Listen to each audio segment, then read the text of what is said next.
Nanantena masoandro hamiratra ianao fa kay niay herika manavandra. Ny nantenay kaniriny indray ity ny nampivandravandra. Sendran'izay zazadala ianao ro mama, hazafady fa solafa kaho. Ny fanamby dia niahita ny endrikao mira nahitan'isy ireo karaza-pahalalana ny tovozin-janakao vavy. Handretirety baoritra hoe indreto sy ireto avy. Ny fanamby dia niahitanao irearea hoe nanabe nampianatra ary nahatafita. Saingy tsy arak'izay no nitranga, tsy arak'izay no hita, hindrisy roneny. Tsy ianao mihitsy tsy akory ny tsy nahavita. Ianao nilofo, izaho tsy nahaefa. Ianao nazoto, fa izaho no nilefa. Sendra ny zazadala ianao ro mama. Adala tsy nalala izay tiany sy safidiny, fatrapifidiny manganina ka sendra ngidy tsy fidiny. Nofinofy ny ahitany mama ho fiera, ny ahitany mama hipoera hoe natafavoaka zanaka enjeniera.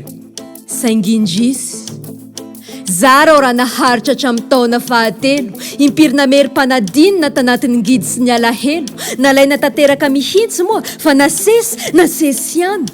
Sarobidy loatra ny te hampitafitsika n'izany mama izany. Tsy naharaka aho fa ho an'ny mama dia nefiako. Niady saina aho fa ho an'ny mama dia nikipiako. Hazafady aho anefa fa ny fona risika tokoa, saingy ny heritsaininy itsika no tsy nahatody. Lasa ny andro sy ny volana ka rehefa nandeha ny fotoana trotraka aho. Rehefa nitambatra ny taona potraka aho.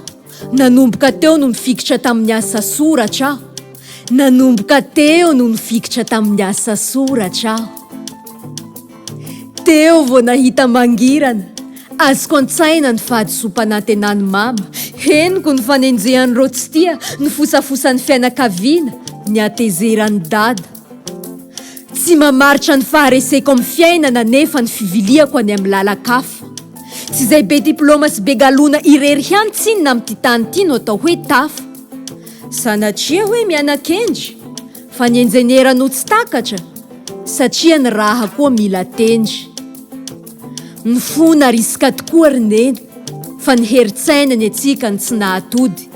Ka miangavy re mama, azarana lahelo moa sao hanody. Mivalo, fa irarivo aho mba ho tafitandomano. Mama, mangataka aho ataovy tsara tsodrano.